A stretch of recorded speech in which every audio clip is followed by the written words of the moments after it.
सूखे की मार झेल रहे महाराष्ट्र राज्य को केंद्र सरकार ने तकरीबन 1207 करोड़ रुपए की मदद देने की घोषणा की। यह निर्णय सुबह लिया गया जबकि महाराष्ट्र के सूखाग्रस्त इलाकों के लिए केंद्र सरकार से राज्य सरकार ने करीब 2200 करोड़ रुपए की मदद की मांग की थी। इस पर भाजपा विधायक देवेंद्र फडणवीस ने केंद्र सरकार द्वारा जारी की गई राहत राशि को अधूरा बताया है। वहीं विधान परिषद के विरोधी पक्ष नेता विनोद तावड़े ने महाराष्ट्र के सूख प्रभावित क्षेत्रों के लिए लगभग 9000 करोड़ रुपए की आवश्यकता बताई है, जबकि दूसरी ओर भाजपा के ही वरिष्ठ नेता एकनाथ खड़से का कहना है कि महाराष्ट्र के लिए केंद्र सरकार को तकरीबन 3000 करोड़ रुपए देने की बात कही। कुल मिलकर सूखे की संकट पर महाराष्ट्र सरकार को कटघरे में खड़ा करने वाली विपक्ष के नेताओं ने उक्त विषय पर आम सहमति नहीं दिखाई दी। सरकारने फक्त 1200 कोटी या संदर्भामधलं मंदस्त क्षेत्र दिन ब दिन बढ़ रहा है। पीने के पानी की भी प्रॉब्लम्स दिन ब दिन आ रही है। ऐसी स्थिति में महाराष्ट्र सरकार ने केंद्र सरकार से आग्रह किया था कि पहले टप्पे में हम लोगों को कम से कम 2200 करोड़ रुपए मिलना चाहिए। केंद्र ने 1200 करोड़ रुपए की राशि अभी दी है, पर यह राशि पूरी तरह से ये सूखाग्रस्त एरिया को मदद करने के लिए भी दी होगी तो पूरी तरह से इसको दिलासा नहीं मिलेगा। हमारी ये मांग है कि महाराष्ट्र में कुछ जल संधारण के काम और भी कुछ काम करने के लिए करीबन 3000 करोड़ रुपए तो भी होना चाहिए। महाराष्ट्र की आर्थिक स्थिति बहुत नाजुक है। 2,70,000 करोड़ रुपए का कर्जा इस सरकार पर है और इसलिए पूरी तरह से अकालग्रस्तों को मदद करने की इच्छा भी हो तो पैसा न होने के कारण महाराष्ट्र सरकार नहीं कर सकती। इसलिए केंद्र ने से ज़्यादा मदद करना चाहिए। महाराष्ट्र के काल की तरफ केंद्र सरकार गंभीरता से नहीं देख रही है। इसका ये एक कारण दिख रहा है। राज्य सरकार को जो राशि मिलती है, ये राशि जब पहले मिली थी 3000 करोड़ रुपया पिछले टाइम, तो ये 3000 करोड़ में से करीबन 2-2,500 करोड़ रुपया तो पश्चिम महाराष्ट्र के 5-6 जिले में दिया था। पूरी महाराष्ट्र में कम राशि मिलती है।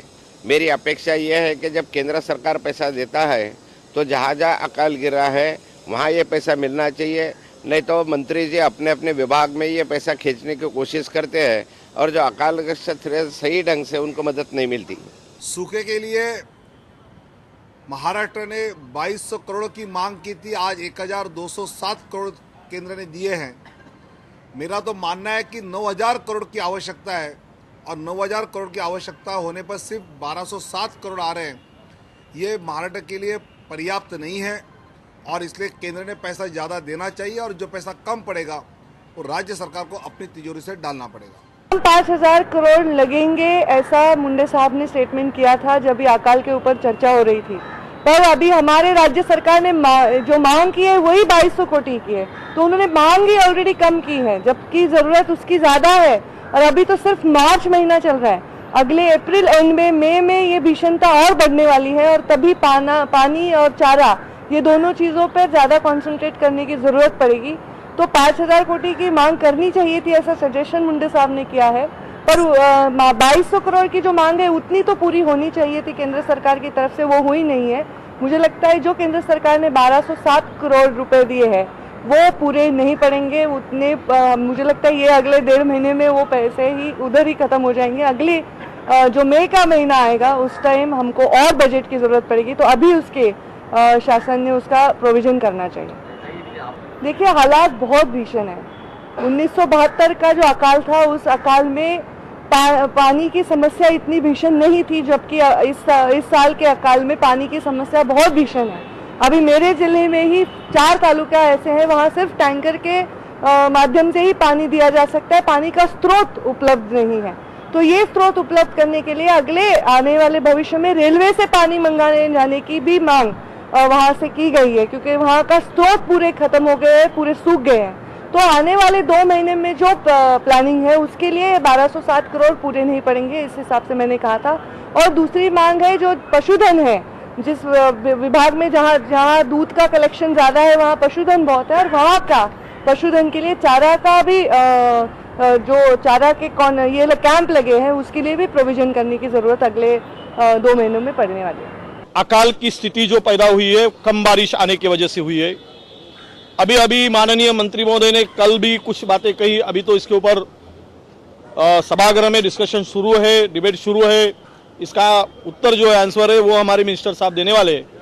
पर वो जो कल आज की स्थिति जो निर्माण हुई, हमारे जालना के विधायक श्री कैलाश गोरंट्याल जी पिछले 5 दिनों से आमरण अनशन पर बैठे हैं और उनकी हालत काफी नाजुक बन गई थी, काफी उनकी हालत ठीक नहीं थी।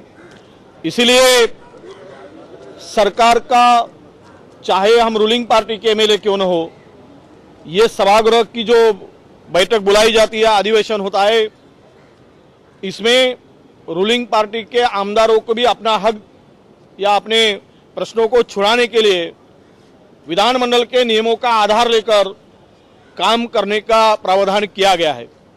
मैं ये समझता हूं कि जब एक विधायक हमारे उपोषण को बैठे हैं, अनशन को बैठे हैं, तो उसको वो उपोषण या अनशन छुड़ाने के लिए हमने इसकी, क्योंकि वहां पे एक छोटा सा मुद्दा था, पिछले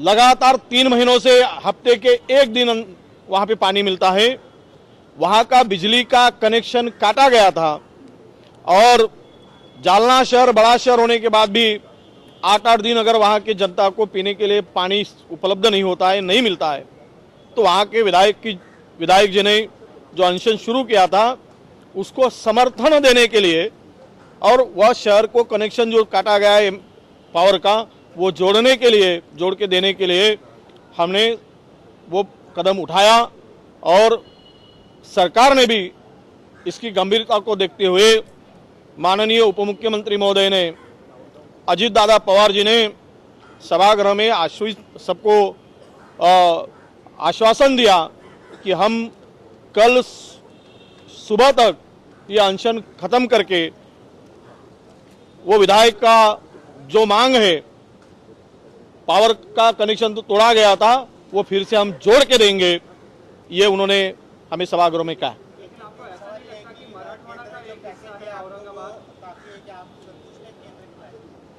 नहीं, देखिए, केंद्र के पैकेज के बारे में कहे तो निश्चित रूप से हमें केंद्र से जो अपेक्षा थी वो अपेक्षा की पूर्ति नहीं हुई है। जो हमको लगता था कि केंद्र से जितना हमारा शेयर है वो मिलना चाहिए, हमने जो मांग की थी, तो उसके अगेंस्ट में जो दिया है उससे हम समाधानी नहीं है, ये एक विधायक करके मैं बोलूंगा।